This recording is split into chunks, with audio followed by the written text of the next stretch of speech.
Greetings and welcome back. You might remember not that long ago that I reviewed a movie called The Secret of the Hunchback. Well, today I decided to look at another movie by this company, simply called The Secret of Mulan. I think we all remember the classic Disney film about a Chinese woman who wanted to help her nation fight off their enemies and then decided to dress as a man in order to do so. And honestly, that is everything these two movies has in common. Because The Secret of Mulan is quite something else.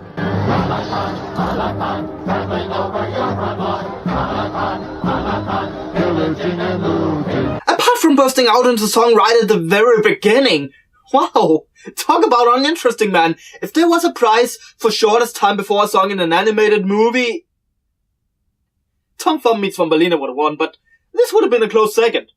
Seriously, how small an attention span do you think that kids have? It's not even been a minute, all they have done is narrate, probably quotes from the Disney version, and then BAM!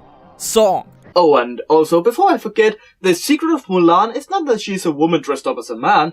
No, it's that she's a caterpillar woman dressed up as a man. Yeah, you didn't see that coming, did you? Yeah, apparently this world is inhabited by giant mutant beetles. And it seems that the evil lord Mulan. I guess it's some beetle pun on Genghis Khan. But personally, I find the wordplay Genghis Khan to be more entertaining, but let's just move on. It seems that the Butterfly Dynasty is having quite some trouble with this evil dude, but fear not. The Emperor Butterfly has the solution. The river has always been our strongest defense. Ooh, that is good, your lordship. For a second there, I thought we all were toast, but the river will protect us. That is good. It's not like the enemy has any aerial combatants or anything like that. Don't be stupid. Well, apparently the almighty river makes beetle mounts go cuckoo and follow it downstream.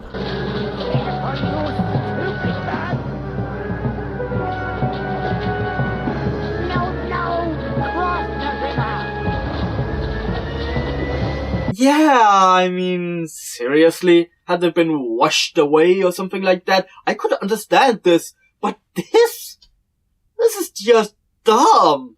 Seriously, the beetle gets wet and then decides to follow the river downstream. Who came up with that idea? Well, shortly after they send in their bee soldiers. Oh, no, not the bees! Not the bees! Now wait a minute. They have aerial combatants. How is the river enough? The river has always been our strongest defense. Yeah, from the foot soldiers maybe, but what about the wasp army? The river has always been our strongest defense. Sir, please, we need more defense. The river has always been our strongest defense. Oh, Emperor, you won the lottery. The river has always been our strongest defense. Oh, great. The old fart's gone senile. What else can go wrong? Well, how about that Mulan gets to the other side, smushes his henchman? We'll get to him later. And the Emperor decides to retreat, and we now cut to Mulan. Apparently, this young lady wants to fight instead of her father since he's too old and has already served the country once. As a pacifist myself, I really don't get all that patriotic stuff, but whatever.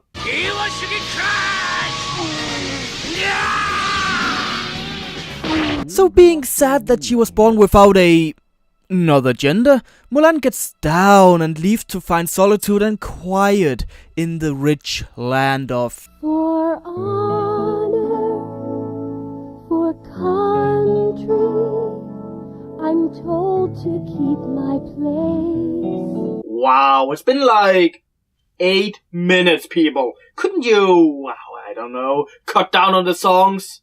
Please be high.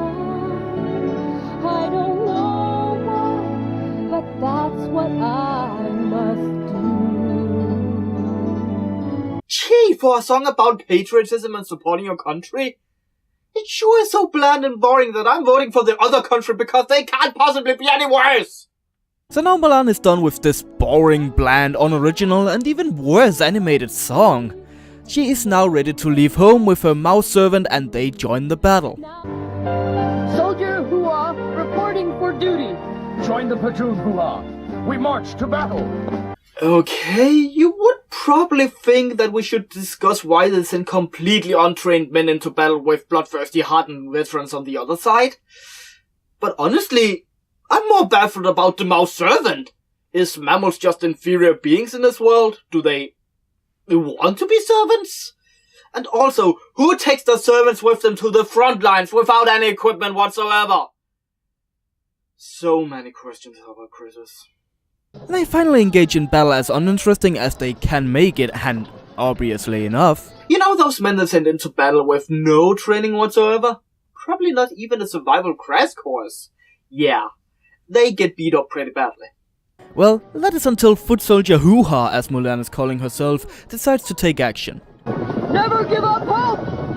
Charge! For honor. Okay, that didn't happen, although it would have happened had this movie had any sort of realism in it.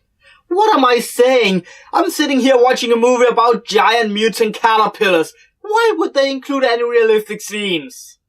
But surprisingly enough, even though Hoo-Ha is probably the lowest rank imaginable, just newly joined the troops, the others follow blindly and they send Malakan's army on the retreat. Okay, I have to admit, I don't know much about soldier life since I prefer not to fight at all.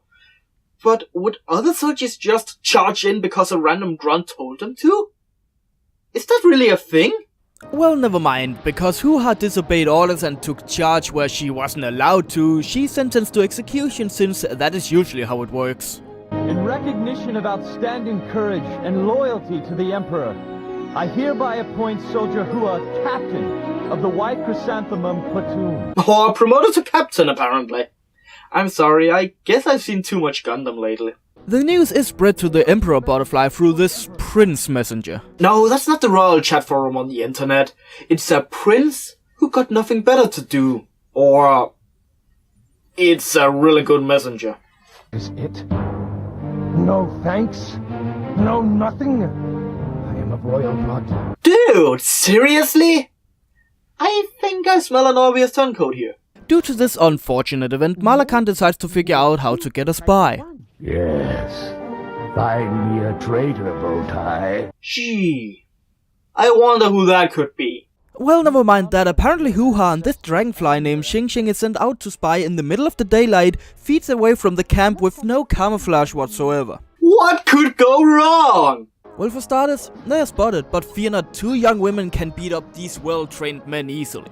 So 2 girls took care of 3 of the Horde's warriors. Well, I have a joke about current matters, but I'd rather not mention it since some people can't take a joke even though it's obviously a joke. Apparently Xing Xing realizes that Hoo-Ha is in fact a woman named Mulan and they become good buddies. Now wait a minute, why is Xing Xing in the army as a spy? Couldn't Mulan do that? Isn't this a bigger loophole in the whole turning back time in Superman? Because I think it is. So we cut a bit ahead to Xing Xing once again, who wants to introduce Mulan to her new boyfriend, which is in fact a messenger. It's just I talk about Captain Hua so much, I think he's jealous. Gee, I wonder what he's going to do. This moment. Let go of me. Yeah, that figures. Honestly, I think it just saw through that lousy disguise and thought she was prettier than Xing Xing, but the movie thinks he's a spy from Malakan, so let's go with that. They tumble and rumble in the sky until the prince loses his grip and Hoo-Ha or Mulan falls down and gets squished.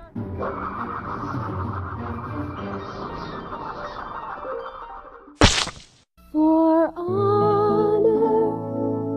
Okay, that didn't happen, but believe me, in mere seconds, you would have wished that was the end. It appears that this idea belonged to the henchman and he begins to sing. Okay, this might be the first time in history that any movie whatsoever dedicates an entire song to a henchman, and allows you one at that. Seriously, if any henchman deserves a song, it's freaking Bob. You're my number one guy. Anyone who can make the Joker say that about them deserves something. Well, let's move on. I can rant about the injustification of Bob all day. It seems that Malakan likes the news about Hoo-Ha and decides to attack full force. Captain Hoo-Ha is no more. To battle! And we get this rather interesting impaling scene.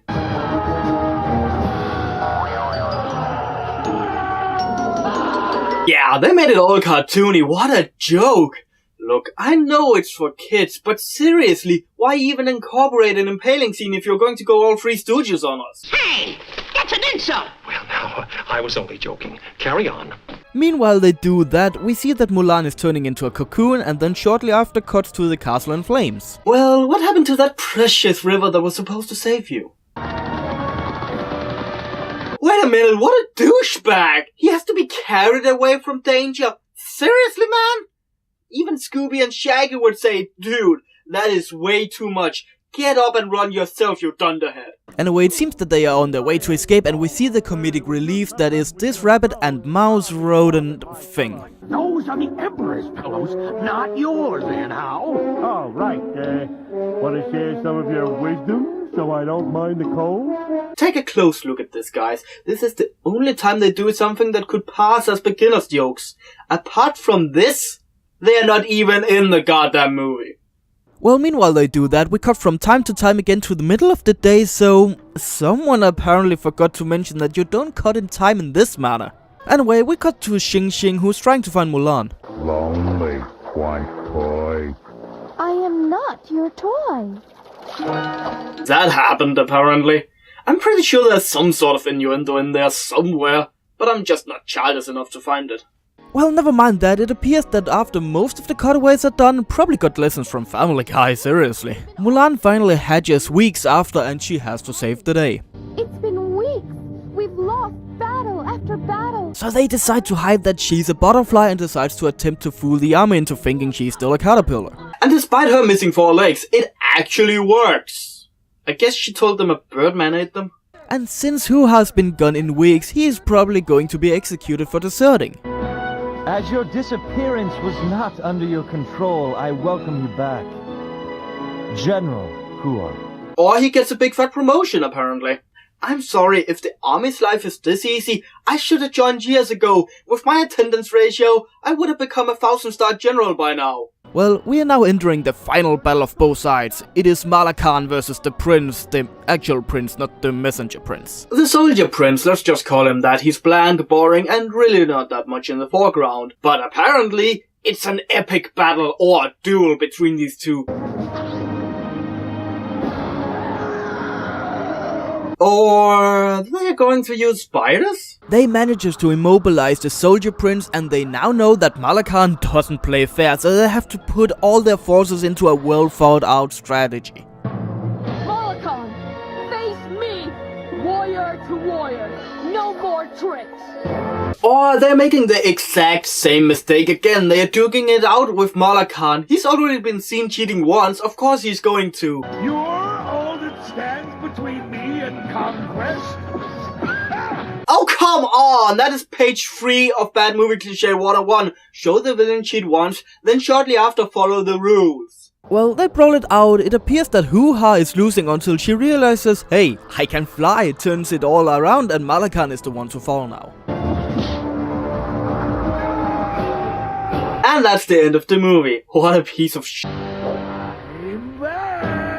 Oh, of course! He can fly too. Well, they have small chase around the place until he's captured and they win. Then the main protagonist is married and they burst out into song. Okay, this movie, I must admit, took me by surprise, seriously. I thought of a watered down, really shitty Mulan movie, which it still is in many ways. The animation, the art style, both horrible, especially for the time it was made. But I have to say that the idea of making them all insects, seriously, that is at least something different. And they did utilize the fact that they were insects, which I have to give them credit for. Now, did they use it enough? No, not at all. They had some flying troopers, one spider, and the caterpillars didn't contribute with anything other than having more legs. Which they again didn't use to its fullest. The overall story is bland, boring, and not very interesting. I get the concept, but it really needed some meat to be fleshed out some more. Right now, all you get is a skinny bone with little to nothing on it. The comedic relief is nowhere to be found in this movie, and yet they insist that they should have the final word of the movie, as in, yeah, we forgot to do something with these characters. Here they are. Hopefully you found that funny. The voice actors does a horrible job, so badly that IDM just said they voiced the characters, not who did what. That is actually rather impressive. To be recognizable enough that they know you are in the movie, but still be so bad and bland that they are not sure who you actually voiced. And unlike Frollo in the Hunchback movie, there's really not one single actor that does a decent enough job for me to credit them. Most of the time, the lip sync is also way off. The music and songs are boring, bland, and feels like Randy Newman's retarded cousin made it, discarded it because it was the worst piece of shit he ever made, and then this company picked it up and said, sure, I think we can use this. It's just bad, a nice idea that mixed in insects, but really not worth it at all.